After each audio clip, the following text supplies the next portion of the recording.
வணக்கம் நண்பர்களே. இன்னும் ஒரு இனிய காலை பொழுதில் தீதும் நன்றும் நிகழ்ச்சியில் உங்களை சந்திப்பதில் மிக்க மகிழ்ச்சி அடைகிறேன். இது கலைஞரனுடைய நூற்றாண்டு. கலைஞரனுடைய வாழ்வையும் வரலாற்றையும் ஒவ்வொரு நாளும் பேசி வருகிற இந்த நிகழ்ச்சியில் கடந்த ஓராண்டாக கலைஞர் எத்தகைய சரித்திர சாதனைகளை படைத்தார், ஒரு எழுத்தாளராகவும் சிந்தனையாளராகவும் அரசியல் தலைவராகவும் முதலமைச்சராகவும் அவர் தமிழ்நாட்டிற்கு ஆற்றிய மகத்தான பங்களிப்புகளை நாம் ஒவ்வொரு நாளும் தொடர்ந்து இந்த நிகழ்ச்சியில் நாம் பேசிக்கொண்டிருக்கிறோம். அந்த வகையில் சமத்துவத்திற்காகவும் சமூக நீதிக்காகவும் மாநில உரிமைகளுக்காகவும் நல்வாழ்வு திட்டங்களுக்காகவும் பாலின சமத்துவத்திற்காகவும் அவர் ஆற்றிய எண்ணற்ற திட்டங்கள் அவை இன்றளவும் தமிழ்நாட்டில் நீடித்து நிற்கின்றன, தமிழ்நாட்டை ஒரு நவீன சமுதாயமாக மாற்றியிருக்கின்றன என்பதை பற்றியெல்லாம் நாம் இந்த நிகழ்ச்சியில் நாம் பேசிக்கொண்டிருக்கிறோம். அந்த வரிசையில் நேற்று நாம் பேசுகிற போது அண்ணா நூற்றாண்டு நூலகத்தை கலைஞர் எத்தகைய ஒரு மகத்தான ஒரு கனவுடன் உருவாக்கினார் என்பதை பற்றி பேசினோம். அண்ணா நூற்றாண்டு நூலகம் மட்டுமல்ல, புதிய தலைமைச் செயலகம், அதையும் அந்த 2006 முதல் 2011 வரையிலான அந்த ஆட்சி காலத்தில் தான் கலைஞர் உருவாக்கினார். இது இரண்டுமே என்றென்றும் கலைஞரனுடைய புகழை நிலைநிறுத்தக்கூடிய ஒரு அற்புதமான ஒரு சாதனைகள் என்று மதிப்பிடப்பட்டது.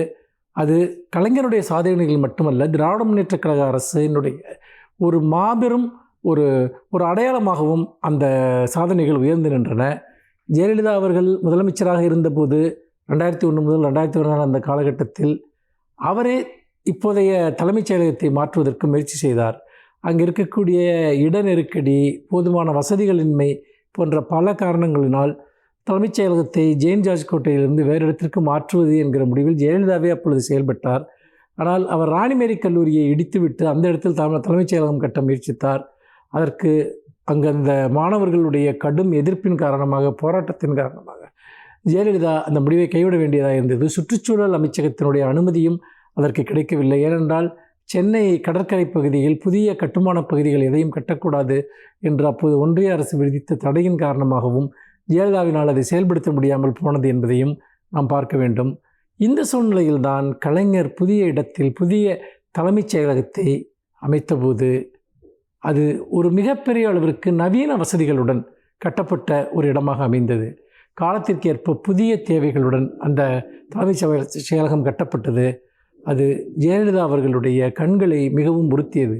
2011 கலைஞர் அவர்கள் ஆட்சி அதிகாரத்திலிருந்து இறங்கி ஜெயலலிதா ஆட்சிக்கு வந்தபோது அவர் முற்றாக எதிர்க்கட்சிகளை மட்டுமல்ல, தனக்கு முன்னால் ஆண்டவர்களுடைய மகத்தான சாதனைகளை அளிக்கிற முயற்சியிலும் அவர் ஈடுபட்டார்.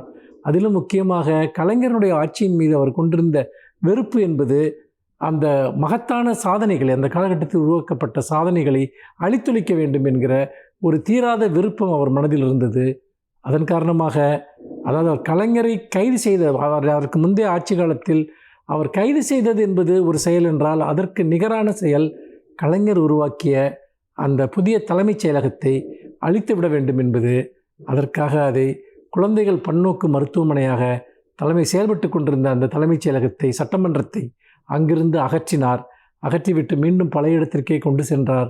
உண்மையில் ஒரு மருத்துவமனை செயல்படுவதற்கான எந்த விதமான ஒரு அடிப்படையும் இல்லாத அந்த இடத்தை தலைமைச் செயலகத்திற்கென, சட்டமன்றத்திற்கென திட்டமிட்டு கட்டப்பட்ட அந்த இடத்தை அவர் எந்த விதமான தயக்கமும் இன்றி மாற்றினார் என்பது அவருடைய பழிவாங்க உணர்ச்சிக்கு ஒரு அடையாளம். அதே போலத்தான் அண்ணா நூற்றாண்டு நூலகத்திற்கும் நடந்தது. அதை நாம் நாளை நிகழ்ச்சியில் பார்க்கலாம். மீண்டும் இன்னும் ஒரு புதிய சிந்தனையோடு உங்களை சந்திக்கிறேன். நன்றி, வணக்கம்.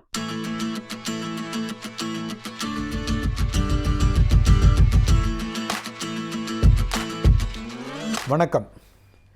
இன்றைக்கி ஆலோசனை நேரத்தில் உங்களை சந்திக்கிறதுல மிக்க மகிழ்ச்சி. தொடர்ந்து கல்வி மற்றும் வேலைவாய்ப்பு சம்பந்தப்பட்ட பலவிதமான கருத்துக்களையும் ஆலோசனைகளையும் பார்த்து கொண்டிருக்கிறோம். அந்த வகையில் இன்றைக்கு தனித்திறன் எவ்வாறு ஒரு நிறுவனத்தில் நாம் வளர்ச்சி பெறுவதற்கும் நிறுவனத்தில் வேலைவாய்ப்பு பெறுவதற்கும் உதவுகிறது என்பதை பார்க்கலாம். நம்ம என்னைக்கு ஒருத்தர் ஒரு நிறுவனத்தை என்னோட சொந்த நிறுவனம் அப்படிங்கிற மாதிரி பார்க்க ஆரம்பிக்கிறாரோ, அப்போது நிச்சயமாக அவர் அந்த நிறுவனத்துடைய ஒரு முதலாளி இடத்திற்கு வளர்வதற்கான வாய்ப்பு இருக்கிறது. எந்த நிறுவனத்தின் வளர்ச்சியில் நமது வளர்ச்சி இருக்கிறது அப்படின்னு ஒருத்தர் நினைக்கிறாரோ, அப்போ அவர் அந்த நிறுவனத்துடன் சேர்ந்து வளருவதற்கான வாய்ப்பு இருக்கிறது. நான் இந்த நிறுவனத்தின் ஒரு சாதாரண சம்பளம் பெறும் தொழிலாளி அப்படின்னு ஒருத்தர் நினைக்கிறாரோ, அது கடைசி வரைக்கும் அவர் அந்த நிறுவனத்தில் சம்பளம் பெறும் ஒரு தொழிலாளியாக இருந்து விடுகின்றார். ஸோ நீங்கள் எந்த நிலையை அடைய வேண்டும் அப்படிங்கிறது, நீங்கள் உங்கள் அடி மனதில் ஆழத்தில் நீங்கள் திரும்ப திரும்ப என்னவாக வேண்டும் அப்படின்னு நினைக்கிறீங்களோ அதுவாகவே மாறிவிடுகிறீர்கள். What you think you become. நீங்கள் திரும்ப திரும்ப உங்களை பற்றி என்ன விதமான சுய கற்பனை, சுய சிந்தனையுடன் உங்களை பற்றிய நீங்கள் தெளிவான நிலைப்பாட்டை எடுக்கின்றீர்களோ அந்த நிலைப்பாட்டிற்கு நீங்கள் என்றைக்காவது ஒரு நாள் வந்து விடுவீர்கள் அப்படிங்கிறது த லா ஆஃப் அட்ராக்ஷனோட ஒரு திண்ணமான கருத்து. பலர் இது அப்படி தான் நடந்திருக்கு, நான் நினச்சதெல்லாம் நடந்திருக்கு அப்படின்னு சொல்லுவாங்க. நினச்சதெல்லாம் நடந்ததுக்கு காரணம் அவங்களோட டீப் ஆழமான மனதின் அடித்தளத்தில் அவங்க நினைத்த இலக்கை நோக்கி தினசரி ஒரு அடியாவது எடுத்து வைக்கிறதுனால தான் அவங்களால அந்த இலக்குக்கு போக முடியுது. ஸோ அப்படி இருக்கப்போ நீங்கள் வேலை பார்த்து கொண்டிருப்பவராக இருந்தால், ஏதோ ஒரு நிறுவனத்தில் வேலை பார்த்துக்கிட்டு இருக்கீங்க, நீங்கள் என்ன ஒரு நிலையில் இருந்தாலும் உங்களுடைய அந்த நிறுவனத்தில் உங்களுடைய கெரியர், உங்களுடைய வாழ்க்கையை அந்த நிறுவனத்தின் வளர்ச்சியில் அர்ப்பணிக்கப் போகிறீர்களா அப்படிங்கிறது முதல் கேள்வி. அவ்வாறு அர்ப்பணிப்பீர்களே ஆனால் நீங்கள் எவ்வாறு நீங்கள் வளர்ச்சி அடைய வேண்டும், ஒரு வருஷமும் நீங்கள் எந்த நிலையை அடைய வேண்டும் அப்படிங்கிறத நீங்கள் ஒரு பேப்பரில் எழுதி, அந்த நிலையை அடைவதற்கு நான் என்னவெல்லாம் செய்ய வேண்டும், எவ்விதமான திறன்களை வளர்த்து கொள்வதன் மூலம் நான் அந்த நிலைக்கு செல்ல முடியும் அப்படிங்கிறத நம்ம தொடர்ந்து கற்றுக்கொண்டு முன்னேறி கொண்டே இருக்க வேண்டும். ஒவ்வொரு நாளும் உங்களுடைய இலக்கை நோக்கி ஒரு அடியாவது நீங்கள் எடுத்து வைக்க வேண்டும். Every day you have to move, take one step towards your goal. இந்த ஆக்ஷன் டேக்கர்ஸ் அப்படின்னு ஒன்று சொல்லுவாங்க. ஆக்ஷன் டேக்கர்ஸ்னால் முயற்சி செய்பவர்கள், முயற்சி திருவினையாக்கும் அப்படின்னு சொல்கிறாங்க. முயற்சி செய்பவர்கள் தோற்பதில்லை. தொடர்ந்து முயன்று கொண்டே இருப்பவர்கள் நிச்சயமாக அவர்களுடைய இலக்கை அடைந்து விடுவார்கள். அவர்கள் அடைவது வேறு ஒரு பாதையில் அடையலாம், இல்லை கொஞ்சம் நாள் கழிச்சு அடையலாம். ஆனால் அவர்கள் நினைத்த இலக்கை அடைவது மிக மிக நிச்சயமான உறுதியான ஒன்றாக கருதப்படுகிறது. ஸோ நிறைய பேர் பேசுவாங்க, வாய்ச்சொல்லில் வீரரடி அப்படிங்கிற மாதிரி.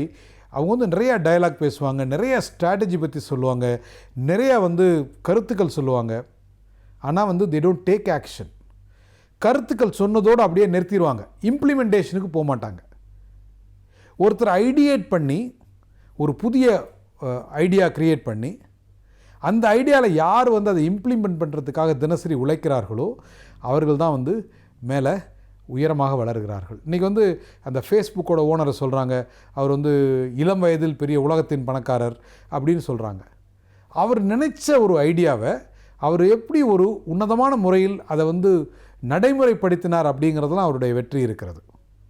நம்ம ஊர்லேயே நம்மளோட நண்பர்களே சில பேர் இளம் வயதில் அவர்கள் நினைத்து இலக்கை அடைந்திருப்பார்கள். நம்ம உடனே என்ன சொல்லுவோம், அவருக்கு லக்கு, இல்லை அப்பா பண்ணிட்டாரு, மாமனார் பண்ணிட்டாரு, ஏதோ ஒரு வேறு காரணத்தை சொல்லுவோம். அவர் உழைத்தாருங்கிற காரணத்தை தவிர அவரோட முயற்சியை குறைவாக மதிப்பிட்டு மற்ற எல்லாத்தையும் பேசுவோம்.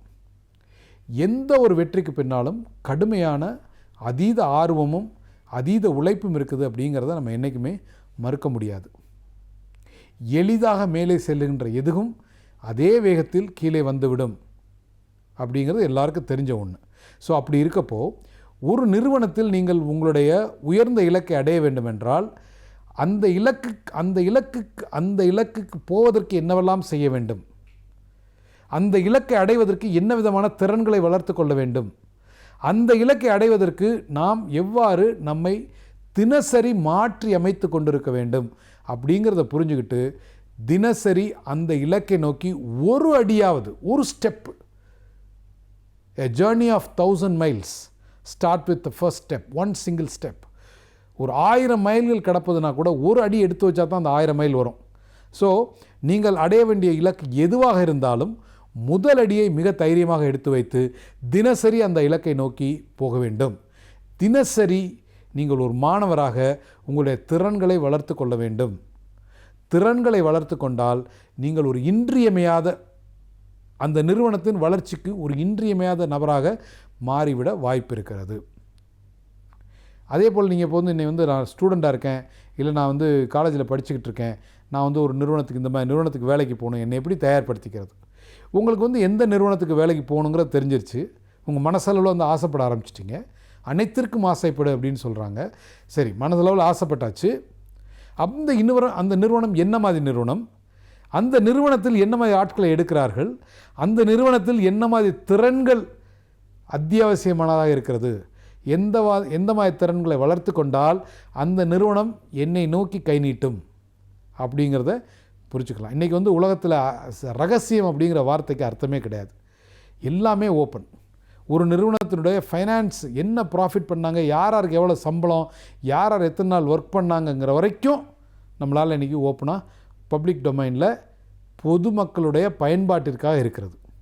அப்போது ஒரு நிறுவனத்தை பற்றி நீங்கள் இந்த நிறுவனத்தில் நான் வேலைக்கு போகணும் அப்படின்னா அந்த நிறுவனம் பற்றிய அனைத்து தகவல்களையும் பெற்று உங்களுடைய பேஷனையும் அந்த நிறுவனத்தினுடைய தேவையும் மேட்ச் பண்ணி உங்களுடைய திறன்களை நீங்கள் வளர்த்து கொள்ளுகின்ற பொழுது அந்த நிறுவனத்திற்கு நீங்கள் மிகவும் தேவையான ஒரு நபராக மாறுகின்றீர்கள்.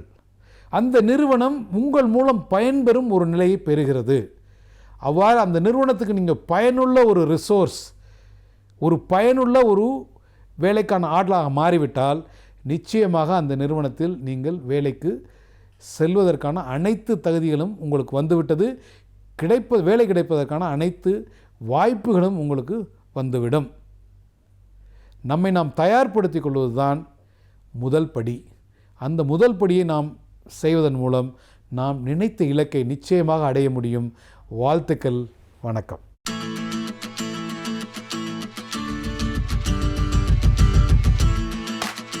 அனைவருக்கும் என் அன்பு வணக்கம்.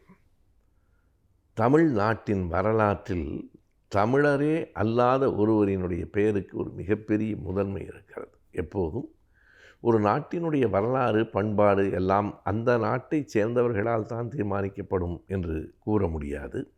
அயல் நாட்டவர்களின் பங்களிப்பும் இருக்கும். ஆனால் தமிழ்நாட்டின் வரலாற்றில், தமிழ்நாட்டின் அரசியலில், தமிழ்நாட்டின் சமூக மாற்றங்களில் எங்கோ அயர்லாந்தில் பிறந்த ஒருவருக்கு ஒரு பெரும் இடம் இருக்கிறது என்பது வியப்பு. அவருடைய பெயர் கால்டுவெல் என்பது.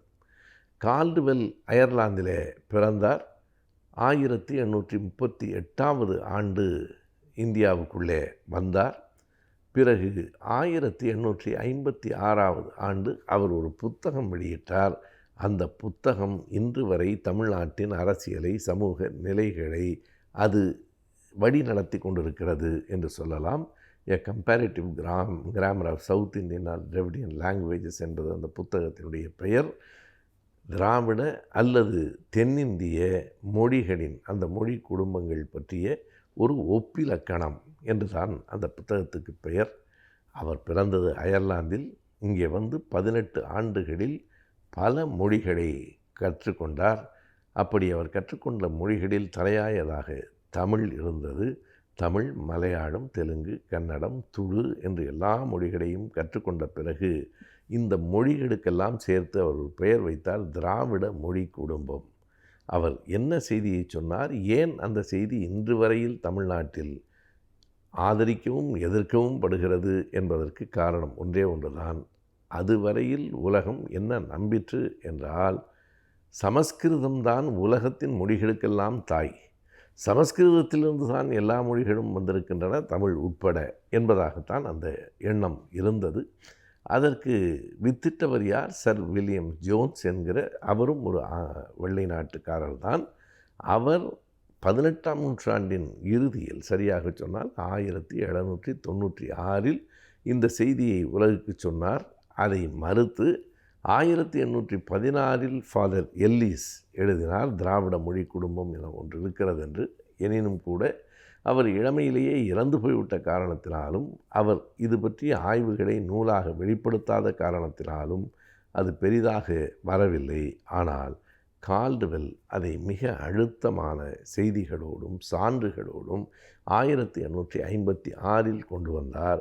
அவர் சொன்ன அந்த செய்தி தான் அவருக்கு ஒரு மிகப்பெரிய வரவேற்பையும் மிகப்பெரிய எதிர்ப்பையும் கொண்டு வந்து சேர்த்தது. சமஸ்கிருதத்திலிருந்து பிறந்த மொழி இல்லை தமிழ். தமிழ் என்பது தனித்து இயங்க வல்லது. தமிழ்தான் இந்த திராவிட மொழி குடும்பங்களில் உள்ள மொழிகளில் மூத்த மொழியும் முதல் மொழியும் என்று கால்டுவெல் சொன்னார். அவர் மீது பலர் இன்றைக்கு கோபப்படுகிறார்கள். காரணம், அவருடைய வருகைக்கு பிறகு, அந்த நூலினுடைய அறிமுகத்துக்கு பிறகுதான் தமிழ்நாட்டில் திராவிடம் என்பது பெருவழக்காயிற்று. அதற்கு முன்பே அந்த சொல் இருந்திருக்கிறது என்றாலும் திராவிடம் என்கிற சொல் எப்போது பெருவழக்காயிற்று? கால்டுவெல் வந்து அந்த புத்தகத்தை தந்ததற்கு பிறகுதான். எனவே திராவிடம் என்பது தமிழின் தனித்துவத்தை வெளிப்படுத்தியது. அதற்குள் சமஸ்கிருத எதிர்ப்பு என்பது ஒன்று உள்ளே ஒழிந்திருக்கிறது. அதை பற்றி கொண்டு சமஸ்கிருத எதிர்ப்பு மேலெழுந்த நேரத்தில் அதனை தமிழை மையமாக கொண்டு ஒரு இயக்கம் தமிழ்நாட்டில் எழுந்தது. அந்த இயக்கத்தினுடைய பெயர் திராவிட இயக்கம் என்பது திராவிட இயக்கத்தினுடைய சமூக அரசியலுக்கு மைய புள்ளியாக இருக்கிறவர் கால்டுவெல். கால்டுவெல் கொண்டு வந்த அந்த ஒரு அறிவிப்பு, அந்த ஒரு ஆதாரம் மிக்க அந்த ஆவணம், அது இன்றைக்கு வரைக்கும் பேசப்படுகிற ஒன்றாக இருக்கிறது. அது குறித்து ஏராளமான செய்திகளை நாம் பேசலாம். ஒன்றே ஒன்று மட்டும்தான், அவருடைய காலத்திலேயே அது 2ஆம் பதிப்பாக விரிவு செய்யப்பட்டது. அந்த 2ஆம் பதிப்பு மறுபடியும் வெளிவரவே இல்லை. முதல் பதிப்பு தான் 3ஆம் பதிப்பாக, 4ஆம் பதிப்பாக, 5ஆம் பதிப்பாக வந்தது. 100 ஆண்டுகளுக்கு பிறகு மறுபடியும் 2ஆம் பதிப்பை கவிதாச்சரண் அதனை வெளியிலே கொண்டு வந்தார். நாம் அது எந்த பதிப்பு என்பதையெல்லாம் தாண்டி அதனுடைய மையமான கருத்து சமஸ்கிருதத்திலிருந்து வந்த மொழி இல்லை தமிழ் என்பது.